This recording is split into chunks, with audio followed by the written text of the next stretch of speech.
The stars had always called to humanity. For thousands of years, they had looked up at the night sky and wondered what waited for them in the darkness between worlds. When they finally built ships that could carry them beyond their small blue planet, they discovered that the universe was far more crowded than they had ever imagined. The Galactic Council had existed for 12,000 years. 17 ancient species ruled over hundreds of younger races, maintaining what they called peace across countless star systems. When human explorers first made contact with Council, scouts near the edge of known space, the elder races watched with mild interest.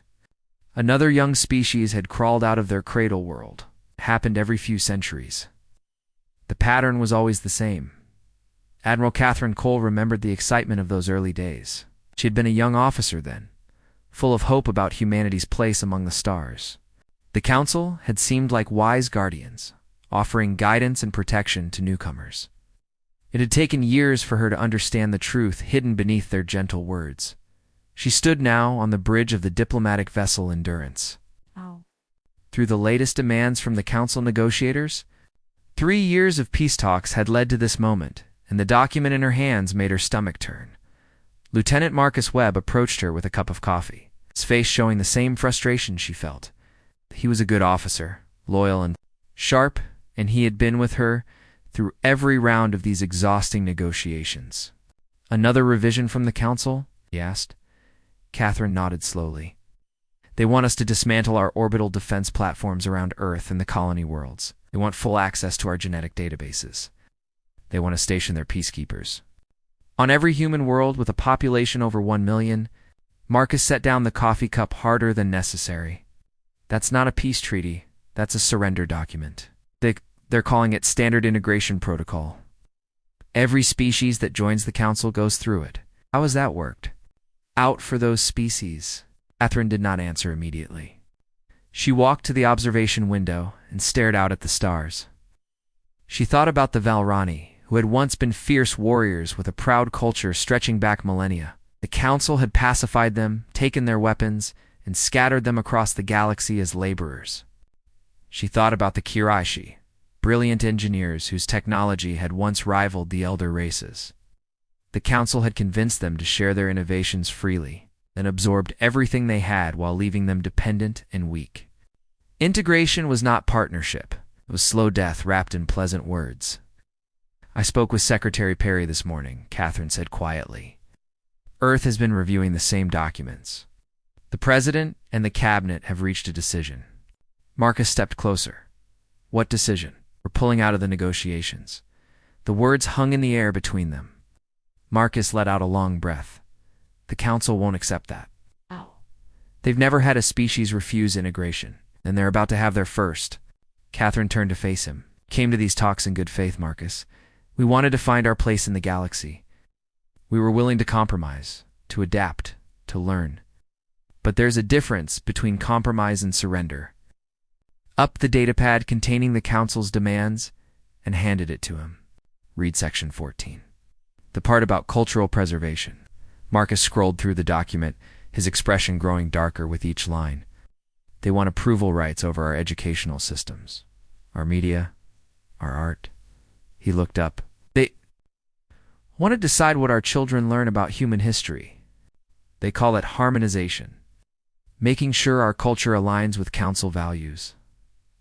Catherine's voice carried a bitter edge. The Velrani used to have epic poems about their ancestors, songs that had been passed down for 10,000 years. "Do you know how many of those songs still exist?" "How many?" The Council decided they promoted dangerous ideas about individual glory and resistance to authority. They were removed from Volrani education 3 generations ago, and the Volrani don't even remember they existed. Marcus set down the datapad. "So what happens now? We walk away from the table, and then what?" Catherine moved to the communications console and opened a secure channel. "Now, we prepare for what comes next. The Council has ruled this galaxy by convincing everyone that they have no choice. They've never faced a species that simply refused to play along." The face of Secretary of Defense Nathan Perry appeared on the screen.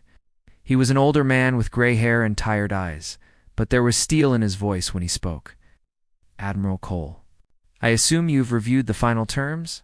I have, sir. They're unacceptable. The President agrees. We're authorized to deliver our response to the Council tomorrow. A formal withdrawal statement has been prepared. Once you've delivered it, the Endurance will return to Earth immediately. Catherine straightened. Understood, sir. What about our colonies in the border regions? The Council may move against them once we withdraw. We're already repositioning defensive forces. The Fourth Fleet is moving to cover Kepler Station and the mining operations in the Cygnus sector. The Seventh Fleet will establish a defensive line along our border with Council space. Sir, our fleets are small compared to what the Council can bring against us. Nathan's expression remained steady. I know, but we've been preparing for this possibility for longer than the Council realizes. They think we're children playing at civilization. They've underestimated us from the start. Catherine thought about the hidden shipyards deep in human space, the weapons programs that had continued in secret even during the peace talks, the defensive networks that human engineers had been building around every major world. Earth had smiled and negotiated while quietly preparing for the day when negotiation would no longer be possible. We never really trusted them, did we? She said, Trust is earned, Admiral. The Council has spent 3 years showing us exactly who they are. We'd be fools not to believe them. The channel closed, and Catherine turned to find Marcus watching her with a mixture of fear and determination. We're really doing this, he said. We're going to stand alone against the entire galaxy. Catherine placed a hand on his shoulder. We're going to stand for what we believe in. It's different. She managed a small smile. Besides, I don't think we'll be alone for long. There are a lot of species out there who've forgotten what it feels like to say no. Maybe it's time someone reminded them. She walked back to the observation window. Tomorrow, she would stand before the most powerful governing body in the known universe and tell them that humanity would not kneel. She did not know what would come after that. War, perhaps? Certainly hardship. Possibly extinction. But some things were worth fighting for, even when the odds seemed impossible. Humanity had always been stubborn that way. It was perhaps their greatest strength. The stars burned cold and distant in the darkness.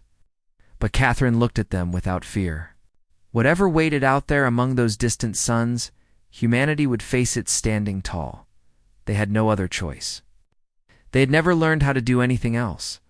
The council chamber on Nexus Prime was designed to make visitors feel small. Architects had understood that power was not only about weapons and armies. It was also about perception. The chamber rose 300 meters from floor to ceiling, its walls made of crystal that had been grown over centuries. Light from a dozen different suns filtered through enormous windows, casting rainbow patterns across the assembled delegates. Catherine Cole walked through the main entrance and felt the weight of 10,000 eyes upon her.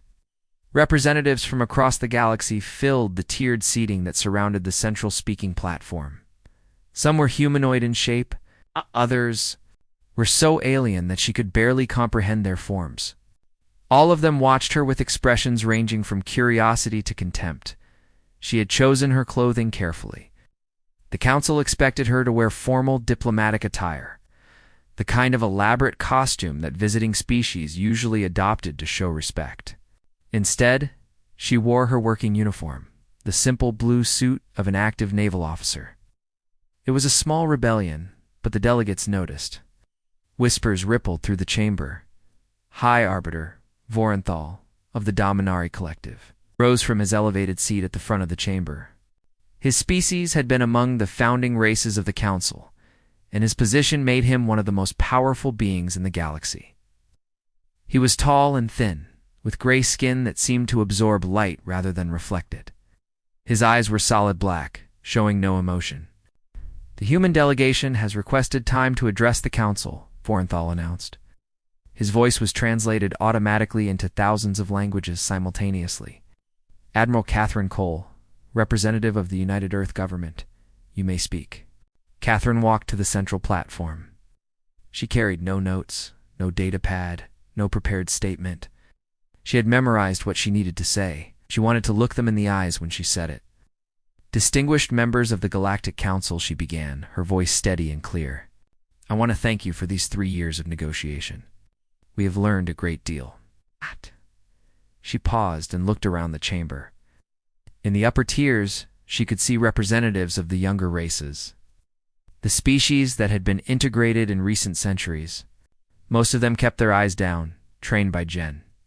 Orations of submission not to attract attention. When humanity first reached the stars, we were filled with wonder. We discovered that we were not alone in the universe. We found civilizations that had existed for longer than our entire recorded history. We believed that we had found teachers, partners, friends. Another pause. The chamber was completely silent now. We were wrong. The whispers began immediately. But Catherine raised her voice and continued. For 3 years, we have sat across negotiating tables and listened to your demands. You have asked us to give up our defenses. You have asked us to open our worlds to your peacekeepers. You have asked us to submit our culture, our education, our very identity to your approval. She turned to face High Arbiter Vorenthal directly. You call this integration. You call it joining the galactic community. You speak of peace and cooperation and mutual benefit. But I have studied what happened to the Velrani. I have researched the Kirashi integration. I have examined the records of every species that has accepted your terms over the past 5,000 years. Catherine's voice grew harder. Not one of them exists today as they did before. Not one of them maintained their independence, their culture, their dignity. Your peace is not partnership. It is absorption. Your integration is not unity. It is erasure. The chamber erupted. Delegates shouted in 100 different languages. Some stood from their seats in outrage. High Arbiter Vorenthal raised one long-fingered hand, and the noise gradually subsided. These are serious accusations, he said, his voice cold. Perhaps the human representative does not fully understand the benefits of council membership. I understand them perfectly. Catherine did not flinch from his gaze. You offer protection from external threats that conveniently never seem to materialize. You offer trade agreements that somehow always benefit the elder races. You offer cultural exchange programs that teach young species to forget who they were. She looked once more around the chamber. Therefore, I am here to inform the Galactic Council that the United Earth Government is immediately withdrawing from all negotiations. We will not be signing your integration protocols. We will not be accepting your peacekeepers. We will not be dismantling our defenses. This is not acceptable. Vorenthal's voice carried a dangerous edge.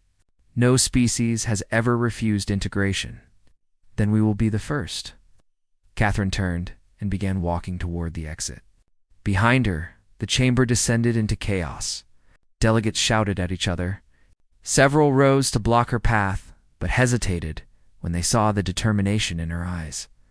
Ambassador, Lyrian of the Selikai, intercepted her near the door. She was a beautiful creature by any species standards, her form seeming to be made of living light. But her voice was sharp with anger. You cannot simply leave. Do you have any idea what you are doing? The Council has maintained peace in this galaxy for 12,000 years.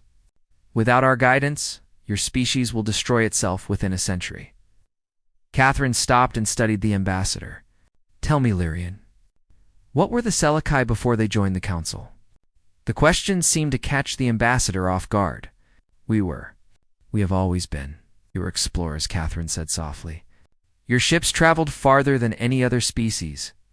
You mapped regions of the galaxy that no one had ever seen. You were the greatest voyagers in history. She gestured at the chamber behind them. Now you spend your days in this building debating trade regulations and cultural harmonization protocols. When was the last time a Selikai ship crossed into unknown space? Lyrian's form flickered, colors shifting in what might have been distress. That is not. Our role has evolved. Your role was assigned to you. Catherine's voice was gentle now, almost sad. Just as the Velrani were assigned to be laborers, and the Kirashi were assigned to maintain infrastructure. The Council does not integrate species. It digests them. She stepped past the ambassador and reached the door. Lyrian's voice was barely above a whisper. What will you do now? The Council will not permit this defiance. Catherine looked back one final time. Then they will have to stop us. She met Lyrian's eyes. And maybe while they are trying, some of the other species in this room will remember what they used to be. She walked through the door and did not look back again. The Endurance was waiting in orbit. As Catherine's shuttle lifted off from Nexus Prime, she watched the glittering towers of the Council's capital shrink beneath her. 12,000 years of history. 17 elder races who had convinced themselves that they owned the galaxy. They were about to learn that some species could not be owned. Lieutenant Marcus Webb met her in the shuttle bay when she returned to the ship. "How did they take it?" he asked. Catherine almost smiled. "About as well as you'd expect. Set course for Earth, maximum speed. Whatever comes next, it's going to come fast." As the Endurance jumped into faster-than-light travel, Catherine allowed herself one moment of doubt. She had just challenged the most powerful organization in the known universe.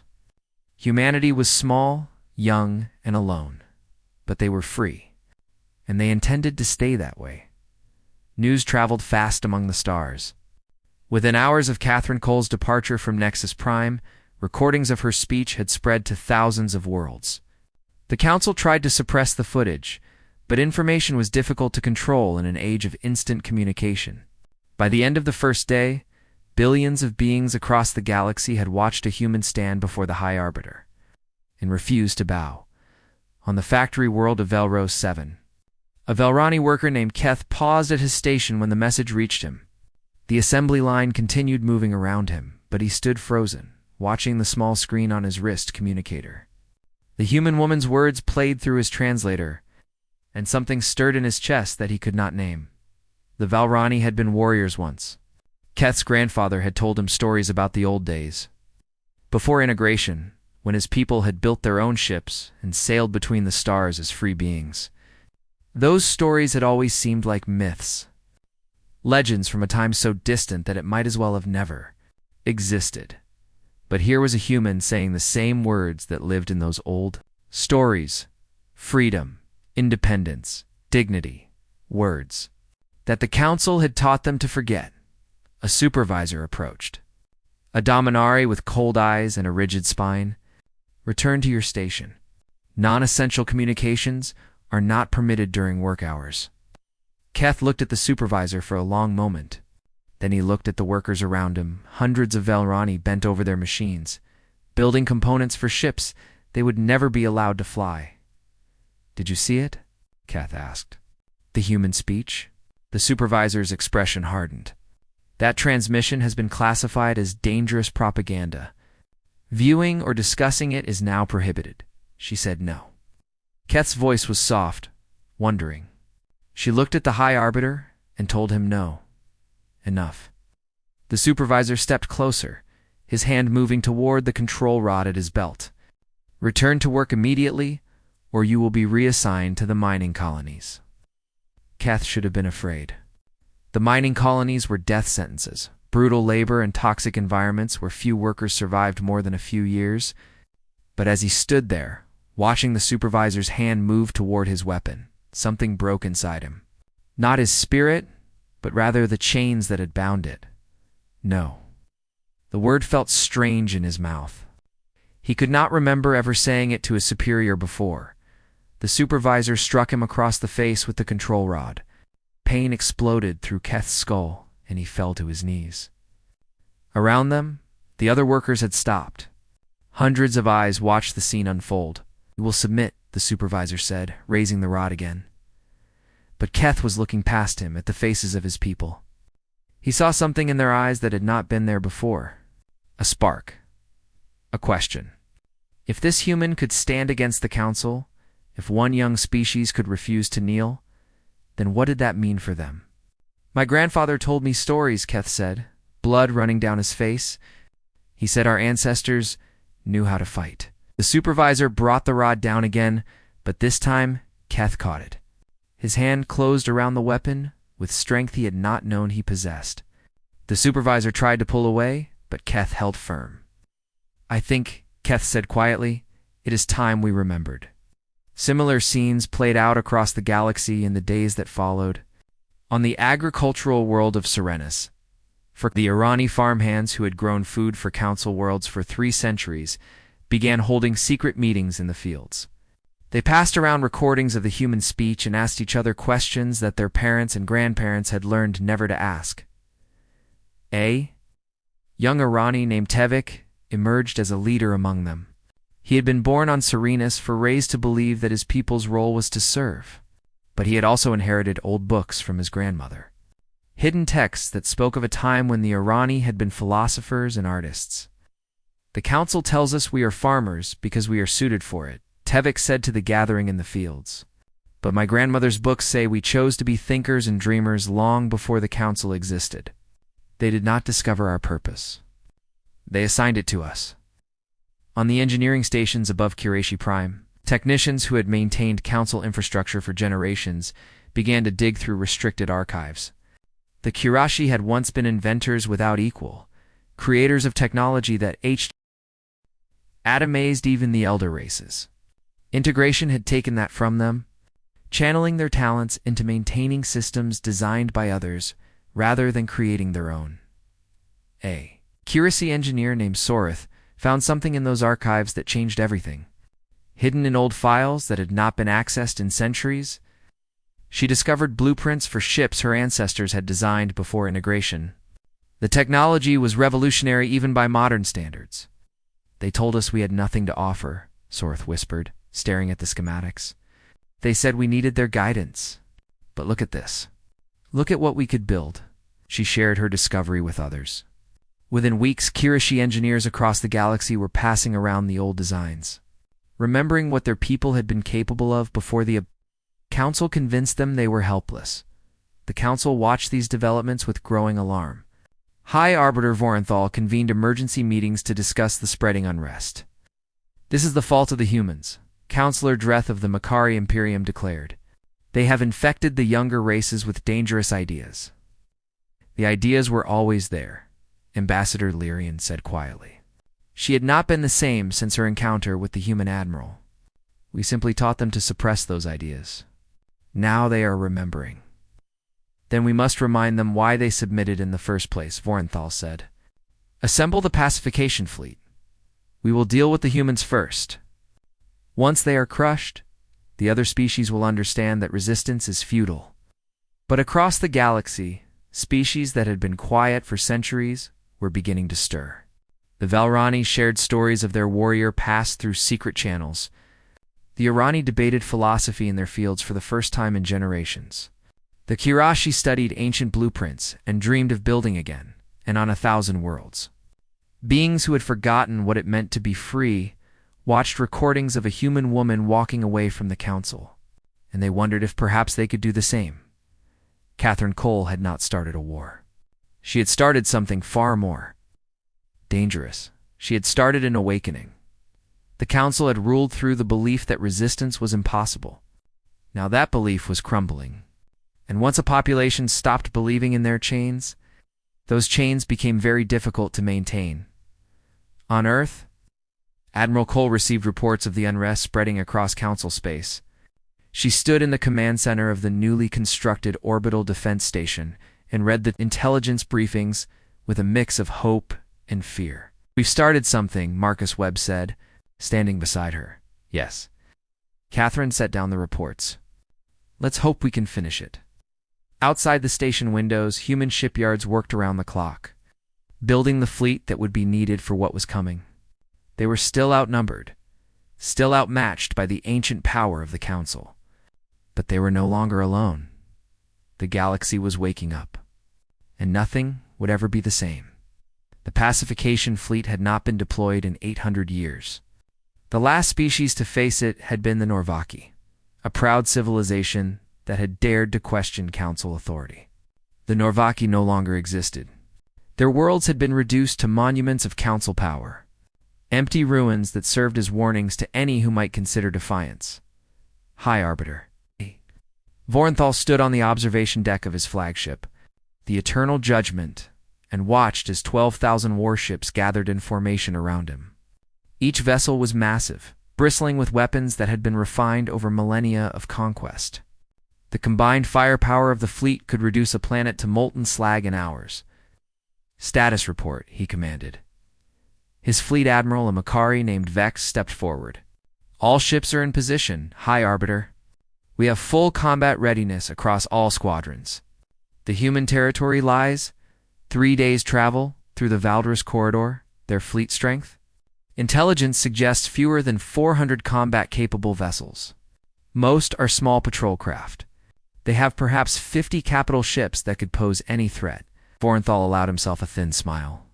50 ships against 12,000. This will be over quickly. There is one concern, Vex added carefully. Reports from the border suggest the humans have been fortifying the Valdris corridor. They appear to be preparing to make a stand there. Let them. A concentrated defense will simply make our victory more complete. Vorenthal turned to face his admiral. This is not merely about defeating the humans. It is about sending a message to every species in the galaxy. Rebellion must be punished so severely that no one dares attempt it again. The fleet jumped too faster than light speed, tearing through the fabric of space toward human territory. Catherine Cole received word of the fleet's departure while aboard the Endurance. Now stationed at the entrance to the Valdris corridor, she gathered her senior officers in the ship's war room and displayed the intelligence on the main screen. 12,000 ships, she said calmly. 3 days until they arrive. The faces around the table showed various degrees of fear, determination, and doubt. Lieutenant Marcus Webb studied the tactical display with narrowed eyes. The corridor is narrow, he said. They'll have to come through in smaller groups. We can use that. We can delay them. Captain Susan Monroe of the heavy cruiser Defiance agreed. But we can't stop them. Not with what we have. We don't need to stop them. Catherine pulled up a different display, showing the defensive networks around Earth and the major colony worlds. We need to buy time. Every hour we hold them here is another hour for civilian evacuations. Another hour for our shipyards to complete more vessels. Another hour for Earth's defense grid to reach full power. How long do you need? Marcus asked. As long as we can get. Earth says the primary defense stations will be fully operational in 10 days. If we can hold the corridor for a week, we give our people a fighting chance. Captain Daniel Hayes of the destroyer Swift Strike leaned forward. A week against that fleet? I know. Catherine met his eyes. I'm not going to pretend this isn't going to cost us. A lot of us aren't going to make it home. But every ship we destroy here is one less ship that reaches Earth. Every day we hold is another day our families have to prepare. She looked around the table at each officer and turn. I'm not ordering anyone to stay. If anyone wants to take their ship and run, I won't stop them. There's no shame in choosing to live. Nobody moved. Nobody spoke for a long moment. Then Marcus stood. My crew signed up to defend humanity, Admiral. We're not leaving. One by one, the other officers stood as well. Susan Monroe, Daniel Hayes, Captain Lisa Quinn of the carrier Resilience. Every commander in the room rose to their feet. Catherine felt her throat tighten. Then let's get to work. We have 3 days to turn this corridor into the worst mistake the Council ever made. The human fleet spread out through the Valdris corridor, using every asteroid, every debris field, every navigational hazard as cover. They planted mines in the approach lanes. They set up ambush positions in the sensor shadows of dead moons. They prepared to fight the kind of war that the Council had never faced. On the second day, a message arrived from an unexpected source. A Qurayshi trading vessel appeared at the edge of the corridor, transmitting on an encrypted channel. This is Engineer Soreth of Qurayshi Prime, the message said. We have been watching. We know what you are about to face. We cannot send ships to help you, not yet. The Council watches us too closely, but we can send information. The transmission contained detailed schematics of Council warship designs, their weapon systems, their shield frequencies, their structural weaknesses. Information that the Qurayshi had gathered over centuries of maintaining Council vessels. They're helping us, Marcus said in amazement. They're betting on us, Catherine corrected. If we fall, that transmission will be traced back to them. They'll be punished for this. Then we better not fall. On the third day, the pacification fleet arrived. Catherine stood on the bridge of the Endurance and watched the sensor display fill with enemy contacts. 12,000 ships dropping out of faster-than-light travel, arranging themselves into attack formation. The sight was terrifying and magnificent at the same time. "Hi." Arbiter Vorenthal's voice crackled over the communication system. "Human vessels. This is the Galactic Council Pacification Fleet. You have one opportunity to surrender. Power down your weapons and prepare to be boarded. Your leaders will be taken to Nexus Prime for trial. Your worlds will be placed under Council administration. Resist, and you will be destroyed." Catherine opened a channel to respond. "This is Admiral Catherine Cole of the United Earth Navy. We have received your terms and considered them." Carefully, she paused. "Our answer is no. Then you choose extinction." "We choose freedom." Catherine closed the channel and turned to her crew. "All hands, battle stations. Today we show them what humans are made of." The first council ships entered the corridor, and the battle began. Human vessels erupted from their hiding places, weapons blazing. The lead council ships, confident in their overwhelming numbers, had not expected such fierce resistance. The first wave lost 200 vessels in the opening minutes. The Endurance led charge after charge, striking deep into enemy formations before withdrawing to cover. Catherine commanded from the bridge, her voice calm, even as explosions rocked the ship around her. "Target their flagship's escort group. If we can isolate the Eternal Judgment, we can force Vorenthal to hold back." The battle raged through the first day and into the second. Human ships fought with desperate courage, using tactics that no enemy had ever employed against the Council. They sacrificed themselves to take out larger opponents. They turned their own destroyed vessels into weapons, ramming crippled ships into enemy formations. By the end of the second day, the Council had lost over 2,000 ships. The human fleet had lost more than half its strength. On the bridge of the Eternal Judgment, High Arbiter Vorenthal stared at the tactical display in disbelief. "How is this possible?" he demanded. "They are children. They should have broken by now." Admiral Vex shook his head slowly. "They fight as if they have nothing to lose." "They don't," Vorenthal realized suddenly. "They know they cannot win. They are buying time." "For what?"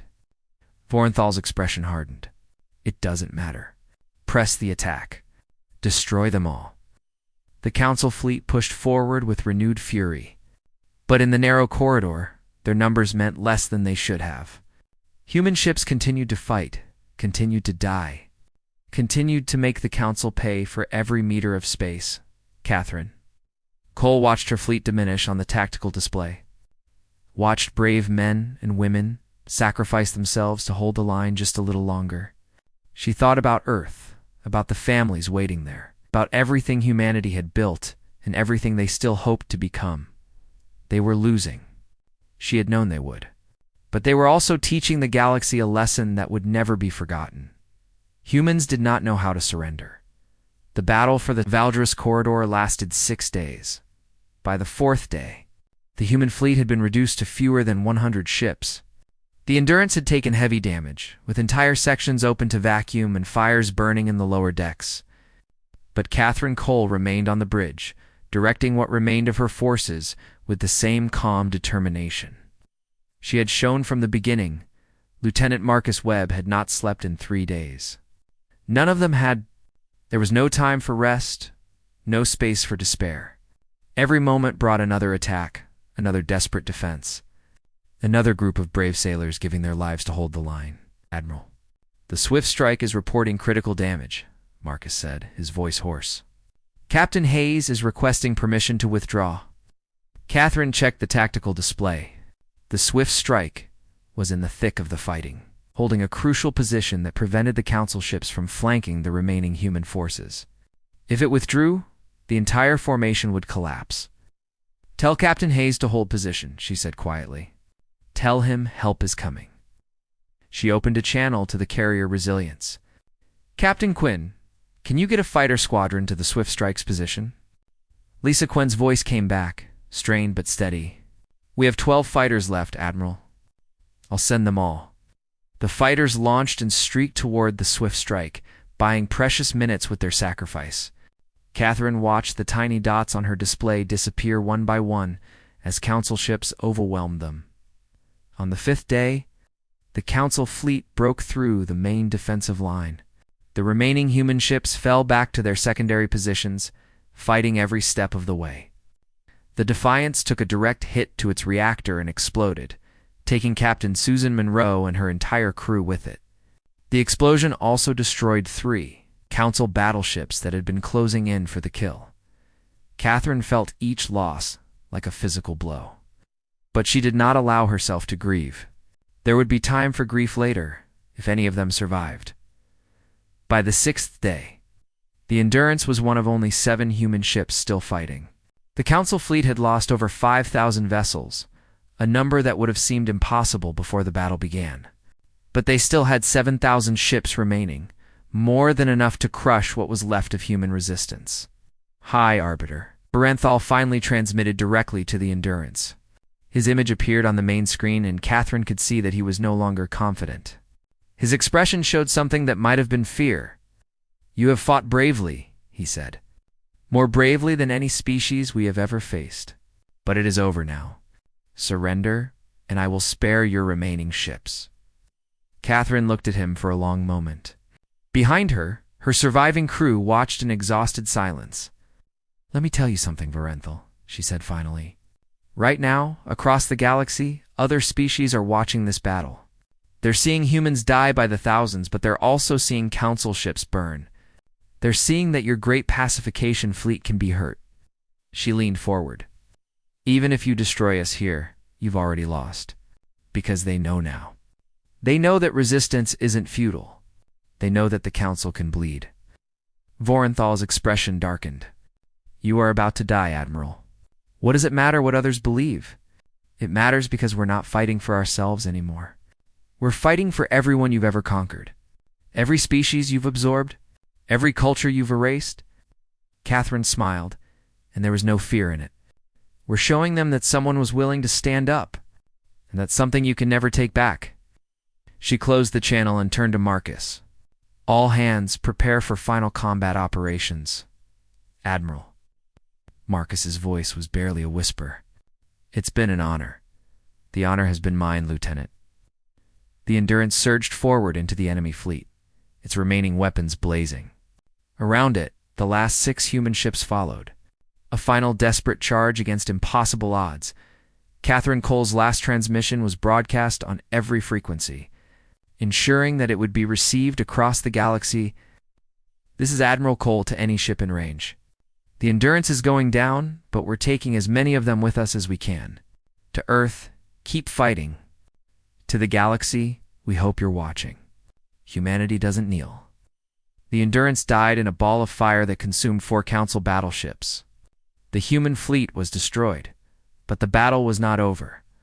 When the pacification fleet finally emerged from the Valdris corridor, battered and bleeding, they found not a cowering enemy, but a defensive network that dwarfed anything they had expected. Earth's orbital stations had reached full power during the week of fighting. Human shipyards had completed dozens of new vessels. Reinforcements from the colony worlds had gathered in defensive positions, and something else had changed. On Velros 7, Velrani workers had risen against their supervisors. Factories across the planet had gone silent as hundreds of thousands of workers simply refused to continue. Keth, the worker who had said no, had become a symbol of resistance. On Serenus 4, the Irani farmers had stopped shipping food to Council worlds. They had chosen to feed their own people instead. Tevik spoke to crowds of thousands, reading from his grandmother's old books about philosophy and freedom. On Kirishi Prime, engineers had begun construction on ships designed from their ancestors' blueprints. For the first time in centuries, the Kirashi were building their own technology again. High Arbiter Vorenthal stood on the bridge of the damaged, eternal judgment and received report after report of uprisings across Council space. The fleet that had seemed so invincible had lost nearly half its strength. The species that should have been terrified were instead emboldened. "We wanted to destroy one young civilization," he said, his voice hollow. "Instead, we have awakened the entire galaxy." The council chamber on Nexus Prime was in chaos. Delegates from the elder races argued and blamed each other. Representatives of the younger species watched with new expressions in their eyes. Expressions that looked remarkably like hope. Ambassador Lyrian of the Selikai stood apart from the chaos. Thinking about the human admiral who had walked out of this chamber months ago, Catherine Cole had asked her a question that day. When was the last time a Selikai ship crossed into unknown space? Lyrian had not been able to answer. But now, she found herself wondering what might happen if she tried. On Earth, news of the battle reached the waiting population.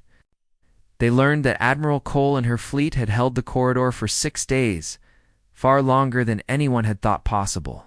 They learned that 5,000 council ships had been destroyed. They learned that the pacification fleet had been stopped, at least for now. They also learned that Catherine Cole had died. The planet mourned her. But they also celebrated what she had accomplished. She had shown the galaxy that humans would fight for their freedom.